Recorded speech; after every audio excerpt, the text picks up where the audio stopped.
Hi everyone, welcome to my section of the CSE 131.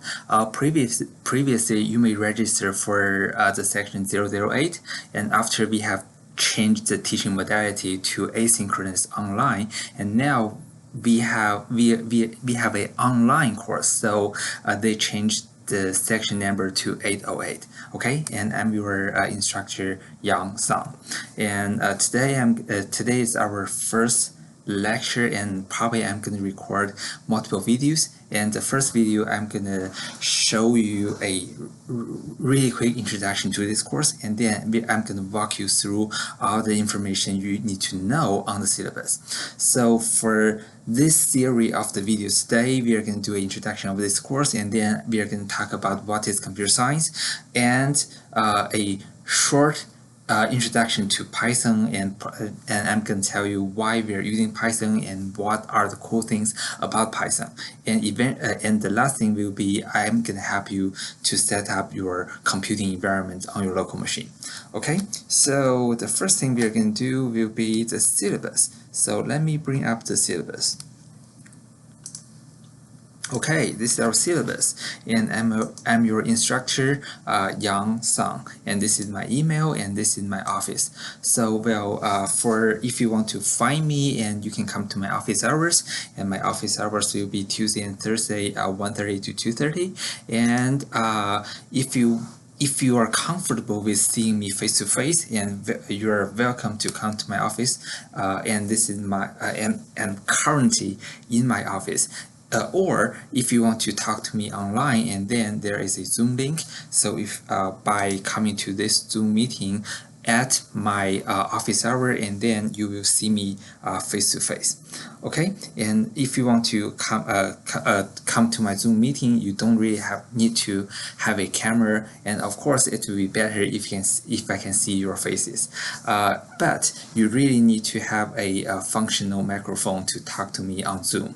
Or if you want to come to my office, and remember you need to have a mask or a face covering. And if you come here and I'm not wearing my mask yet, you need to stay outside for a few seconds just to allow me a few seconds to have my mask on. Okay, and for the TA, we will have a TA, but it has not it has not been assigned yet. Probably we have to wait for a couple of days before I can announce more details about the TA. And the class location time, this class is taught 100% asynchronously. So we ain't have any face-to-face teaching time, and all the lecture videos will be pre-recorded, and I'm going to post the videos on YouTube.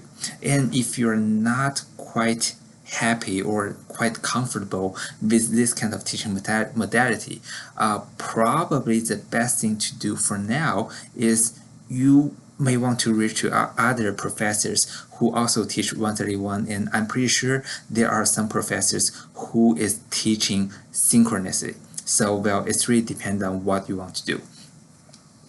And for the course description, this is the official course description for the CSE 131, and the most important thing I want to highlight is here. So if you are doing computer science courses, and those computer science courses, if they require CSE 131, what they mean is you have to get a C or higher from CSE 131 to move on to other courses which require CSE 131. Okay, so if you're taking CSE 131 only for general education purpose or college, for the general electives, and then you get a C-, you get a D, no problem. But if you're doing computer science major, and CSE 131 is required by many other courses, and you have to get a C or higher in this course. And for the textbook, I recommend 2 textbooks, and they are both available online. And the first one is How to Think Like a Computer Scientist, the interactive version. So that is an online textbook, and it is really written to be a textbook. And it also has a a printed copy available if you want to buy that. And for the online version, I personally am okay with the online version, and to be honest, I don't really have a printed version in my office. The cool thing about this textbook online is, other than the traditional textual part of a textbook, there are also some tools that you can run your code line by line, or you can do some online exercises. So this textbook is cool to me. And another one is more like a online tutorial. It may not really feel 100% like a old style textbook, and the name is the Computer Science Circle, or usually I call that CS Circle. Okay, so for the CS Circle, you can use that as a supplementary reading material, or if you are comfortable with all the material you have already learned, you can skip reading the CS Circle, no problem. But you do have to register an account because you are required to do exercises on CS Circle. Okay, so after you register using your UNCW email, the next thing you need to do is you have to specify me as your guru. So by specifying me as your guru, and then I will be able to check your progress on the online exercises on the CS Circle. Okay, so the test. So we are going to have 2 midterms. For each midterm, we are going to do a written and a coding. Okay, so this means we are going to have 2 midterms in total, and plus 1 final. Okay, and those are the days for the midterms. And for the written test, so the written test, and usually I'm gonna give my students the exam papers, but since we are doing online teaching only, and then I'm gonna post all the questions on Canvas, and then you are required to submit a PDF file. Okay, so that's for the written test. So written. So, and for the coding, I'm going to post the questions, and of course you need to submit the program files on Canvas. Okay, so for the coding exam, and you are only allowed to use the notes in your program, the textbooks, and then my lecture notes and the sample code. So I know you're going to take the midterms away from Canvas, and you're going to have extra time to do the midterms. But remember, by doing exams remotely doesn't mean it is an exam open to everything. Okay, so those are things you shouldn't do. Like, you shouldn't search on Google, you shouldn't search on Stack Overflow, and you can't send emails and ask for help, or sharing your solution to other people, or just make audio video calls and ask for help. So those are the things you shouldn't do.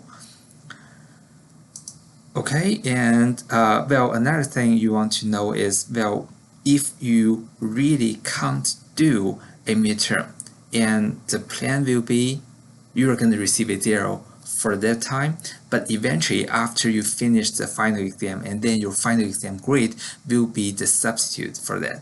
So you will receive a 0 for now for a missing midterm, but eventually, say you got a 85 in the final exam, and then the missing midterm will also receive a 85. So, one question you may ask is that okay if I miss all the midterms, and yet I try my best to do a super good job in the final, and then if I get a 99 in the final exam, and then all the missing midterm will all receive a 99? And my answer is, theoretically you can do that, but you are putting a lot of the weight on your final exam. So if you screw it up, and then it will hurt your grade a lot. Okay, so the next thing is the final exam. So the final exam will be on Friday, December 4th. Okay, so you have to mark this date, because that will be the day you have to be available to work on a very long final exam. And by the way, the final exam will be a coding exam only. Okay, so this is the point allocation of this course. So Flipgrid participation, that's a 5%. So well, if you haven't set registered for a Flipgrid account, and you should really do that. And I'm gonna record another video showing you how to do Flipgrid, and you need to participate this online discussion. Well, Flipgrid is an online discussion tool, and then you can you can type, but the preferred way on the Flipgrid is you can record videos, so I can see your faces and we can answer each other's question. Okay, so that is 5%. And the CS Circle homework. So as I mentioned before, you are required to do CS Circle online questions, and then that will be 5%. And then in-class exercises, and that is the part. This is the in-class exercise. However, we are not meeting in classroom. But anyhow, those are usually the easy coding questions. Okay, they are not very hard, and they are all coding questions. And make sure that you submit all the in-class exercises, and that's 15 points. And well, let me say a little bit more about the due days. So well, we are gonna post lecture videos on Mondays and Wednesdays, right? So on Monday, after I post the lecture videos, and you will have a set of in-class exercise. And then on Wednesday, I post another lecture, and then there will be another set of the in-class exercises. So for both of those two exercises, they are due next Monday. Okay, so that's the rule. And next Monday, 10 a.m. And well, in addition, we also have the programming assignments, and there will be roughly 4 programming assignments in this course, and they are much larger and much harder programming questions. So for a in-class exercise question, probably you write 10-15 lines of code for each of the question. However, for the programming assignments, you may have to write up to 200 lines of code. That sounds a lot, right? Okay, so well, those are the larger questions. And then for the test 1, written and coding add together, that's 20%. And then for the test 2, again, written and the coding together, 20%. And then for the final exam, coding only, 20%. Okay, so those are the exams you're going to expect to see in this class. And this is how we break the A's and the B's and C's. Well, and a common question people may ask me is, well, what if I got, say, 79.8? So 79.8. And then where do I belong? So usually for this kind of cases, I usually curve you up, so you get a B minus. Okay, and then for the boundary between the pluses and the minuses will be decided by myself. Okay, the next section, the course policy. So course delivery mode, as I said, it will be online, asynchronous. So well, if you want to have synchronous lectures online, and I know other professors may do that. So well, if you're not so comfortable with this kind of online videos pre-recorded and posted to YouTube, and probably you have to find another section. Okay, and the next part, attendance. There's really no way for me to keep track of your attendance because we are teaching asynchronously. Okay, and then for the late submission, well, there are a lot of assignments, and we have daily exercises, and plus we will have the projects. So there will be probably a total of 30 of the assignments in this course. Sound a lot, right?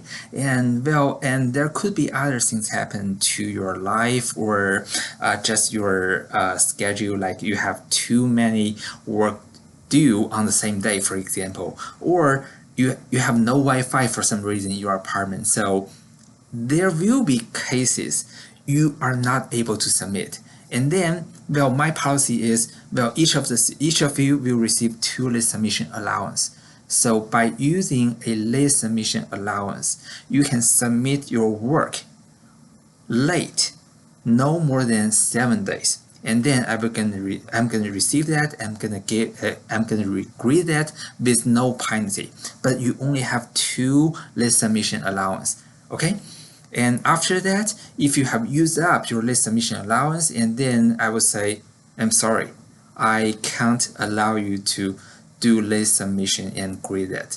Okay, so use your late submission allowance wisely.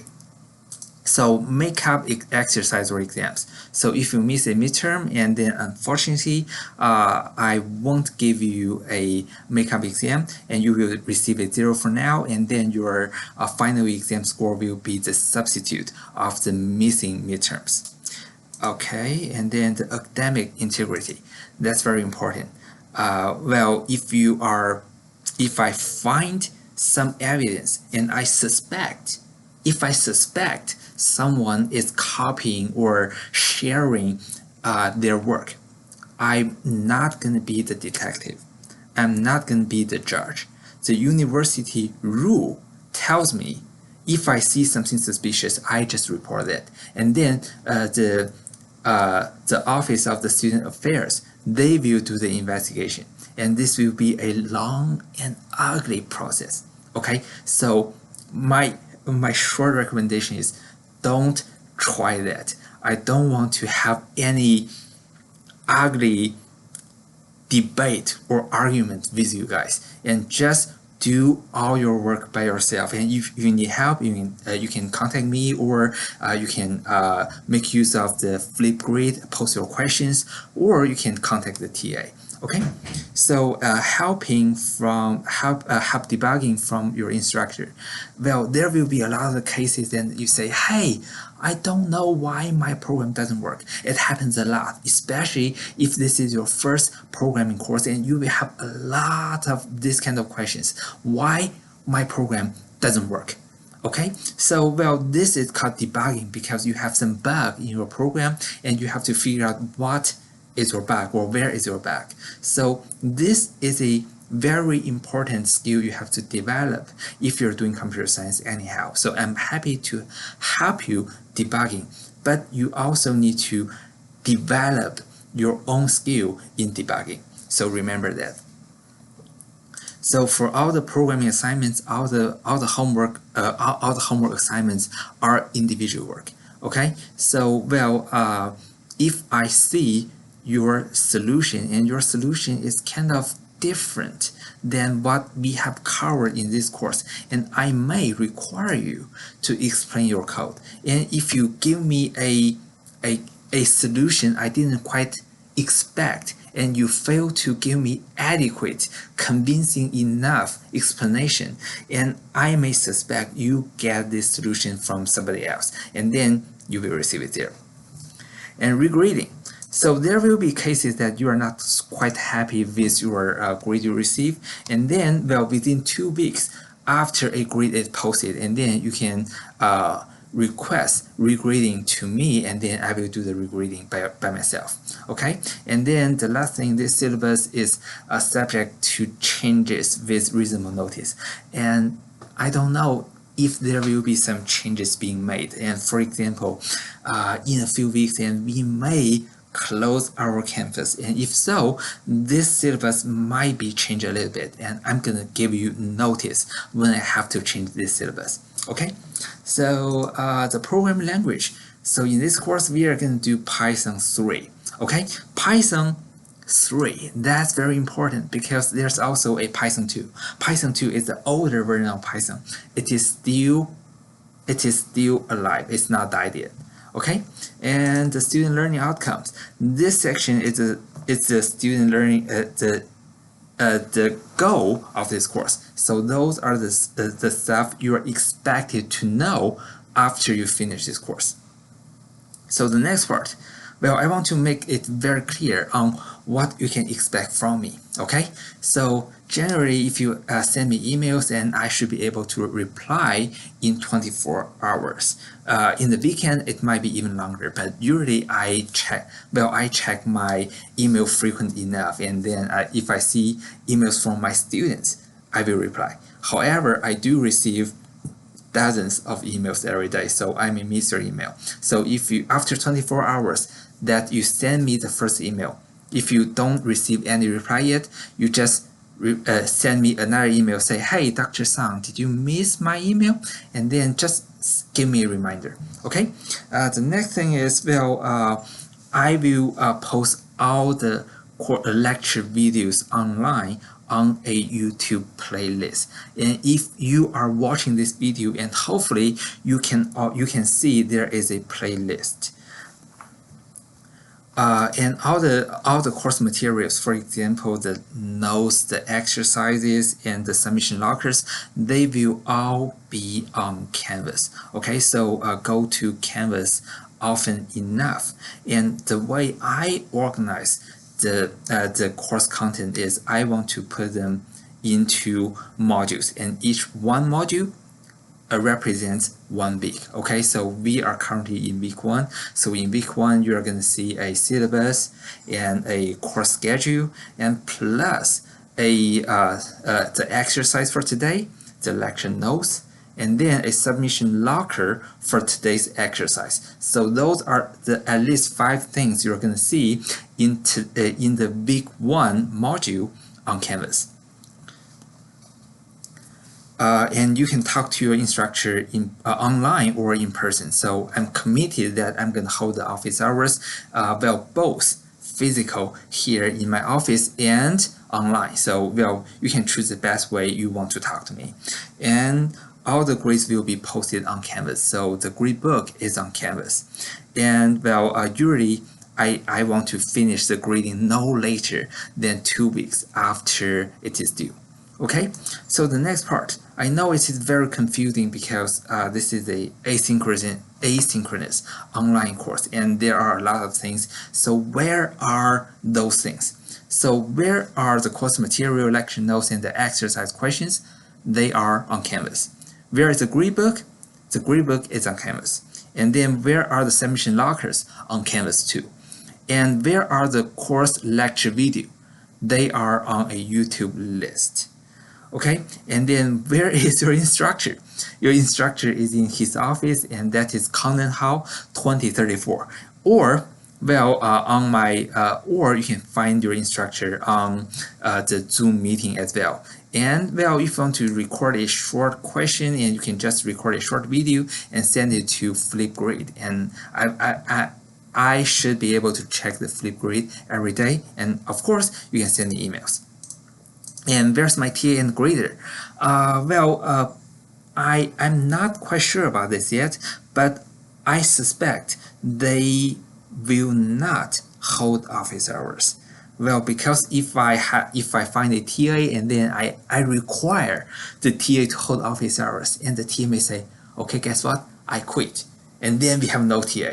So probably we will have the TA, and he or she will be in charge of the grading, and you can find him or her online, and probably you really can't talk to the TA in person. Okay, so that's, anyhow, I'm gonna give you more information about the TA later. And where are my classmates? That's very important, right? Because usually if we are sitting in a classroom and then we can talk to the classmates. What now? I encourage you to have communications or discussions with your classmates, and that's the reason I'm using the Flipgrid. And of course, I'm gonna show you more about the Flipgrid in a separate video. And where is the on-campus computer lab? So if you want to use a on-campus computer, and you can go to the Conant Hall, room 2004. That is a computer lab, and you should be able to open the door using your one card. Okay, and the next thing, the email policy. So since we are not going to see each other face to face, and I believe you're going to send me more emails. And when you send me emails, and remember, I can't really reply to email super fast. So if the due date is in 1 hour, and then you shoot me an email, say, hey, Dr. Song, I really need your help on this question. When I see this email, the due date may have already been passed. Okay, so if you want to ask me some question using email, and you should ask the question early enough. And here are some general recommendations, like treat your email like letters, not like text or instant messages, and include a very clear subject, and say, well, if your title is I need help, well, I don't know what help you really need. So if your title is I need help on question 2 in day 6 exercise, and I know what you're really talking about. And another thing, use a professional salutation. Okay, so for example, if you want to say, hi, Dr. Song, well, that's okay, right? Or if you say, hey, Dr. Song, well, that's fine. Okay, so if you do, hey, Song, well, I may not like this so much because you're calling me using my family name. And even worse, okay, even worse, if you miss the G, well, it's likely that I won't reply to your email. Okay, so well, those are just a few examples. Okay, and well, another thing is when you ask me a question, and show your effort and tell me what you have done. Okay, so if you have a question to ask, at least give me some background. For example, you can tell me, I tried something, it seemed that it didn't work, or I really have no clue to start. Should I look at the chapter X? So those are at least some of the effort you have already done before you ask me that question. Okay, so do your part in solving this question, and if you really can't solve that, I'm happy to help, but you need to show me your effort first. So the next thing, academic integrity, very, very important. I don't want you guys to cry in my office, okay? I have this kind of cases several times. I didn't enjoy that. And I don't want any of you guys to be the next student crying in my office. Okay, so those are the things you can do. For example, you can share your class notes. So those are the notes I keep for lecture 5, for example. If someone needs some help, and feel free to share your notes for the classes. And then if you want to discuss anything we have covered in the classes, go ahead and do that. Or if you want to help each other debug, and that's okay, as long as you don't directly give out your solution. Okay, so in the next part, those are the things you shouldn't do. For example, you can show each other your solution if that party has not made the submission yet, and then you can't grab other people's solution and then claim it is yours, and you can't read your solution line by line, word by word, and then let another person type that. So that is also the same thing as you just do a copy and paste. And well, you can't help each other during a test, and then you can't do each other's work. So those are the things you really shouldn't do. And as I said, if I suspect that is cheating, that is plagiarism, I won't play the judge, I won't play the detective, I will make a report. And when the university receives the report, and then there will be a long and tedious and annoying investigation process. Well, I don't enjoy that, and I believe you guys won't enjoy that either. Okay, so the next part is special needs. So if you require any special needs from this course, for example, like the lecture videos or the assignments or the exams, well, just send me that letter, and by reading that letter, I should be able to figure out what to do. And if you have no idea what am I talking about, Okay, so probably you don't need any special help. Okay, and then okay, so I guess that's it. Those are all the information I want to go through in this syllabus. And if you're still watching this video now, here is a hint. Here's a hint. There is an Easter egg in the syllabus. Read carefully. Okay, so that's it, and I will see you in the next video.